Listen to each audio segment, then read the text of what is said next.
What's up, guys? Welcome back to my channel. By today's title, you can obviously tell that we're talking about relationships and we're talking about triggers. If you are somebody that's interested in learning how to really master your emotions and master your mindset, I recommend checking out my podcast, the Excellence Over Perfection podcast, available on iTunes and Spotify. There have been 2 recent ones talking about triggers lately, which is what we're going to be covering here today. So I recommend go checking them out after you're done with this. Your partner is not responsible for your emotions, your mood, or anything like that. Just like the rest of the world is not responsible for your emotions, your mood, and your attitude. And the second that you let others become responsible for your emotions and your happiness, you are giving away all of your power. You are like, hey, here,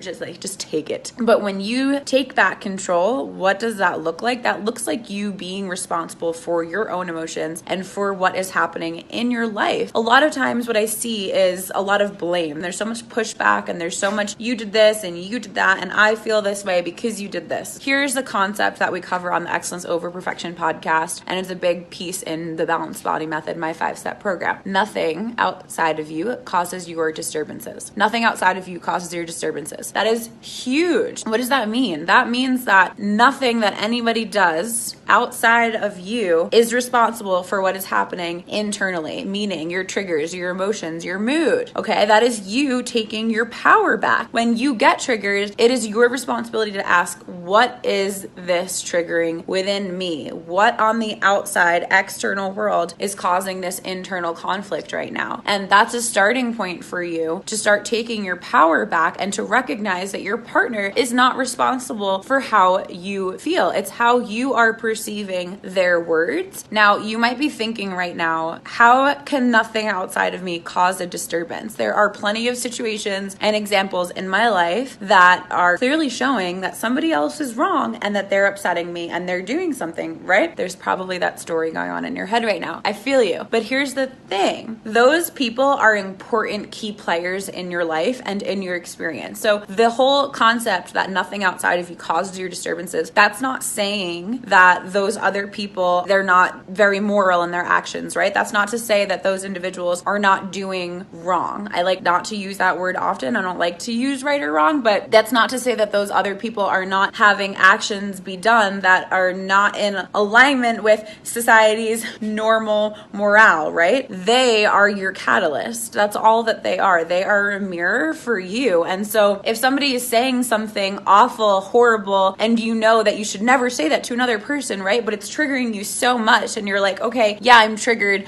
but they're saying something really wrong. They might be the catalyst. That doesn't take away from them and what they're doing, but it's coming up for you to resolve something internally. The way that you need to move out of this is to ask yourself, what is this showing me? What is causing me this disturbance within myself? What is it trying to show me? What is it pointing at within me for me to actually heal? And then it's important for you to address the catalyst. It is vital that you do not first address the catalyst. You can let the catalyst know, hey, you're triggering me. I need a second. But in order for you to really come out of this intact, for you to actually remain in control and in your place of position of power, it's important for you to first get in touch with what is coming up for you. That means looking at internally what's going on. And then from that place, getting clear on what your desires are and what is most important for you. What do you want the outcome to look like? What do you want to come from this situation? What are your needs? So if somebody is saying something to you and this person you're in a relationship with and this partner is just triggering you over and over and over, right? They're probably triggering you for something internal. However, it might be a desire of yours. It might be a boundary for you that you might need to set and to address and to have a conversation about. But it's coming forward for you in the first place to first resolve the issue within yourself, for you to actually get more clear on what your desires are so that you can then more effectively communicate with this other person. So your partner is just not responsible for your emotions, for your mood, or any of that. It is you. It is all on you. So take back your power, take back your responsibility, and just get to it. I love you guys. Thank you so much for checking out my channel, and I'll catch you in the next video.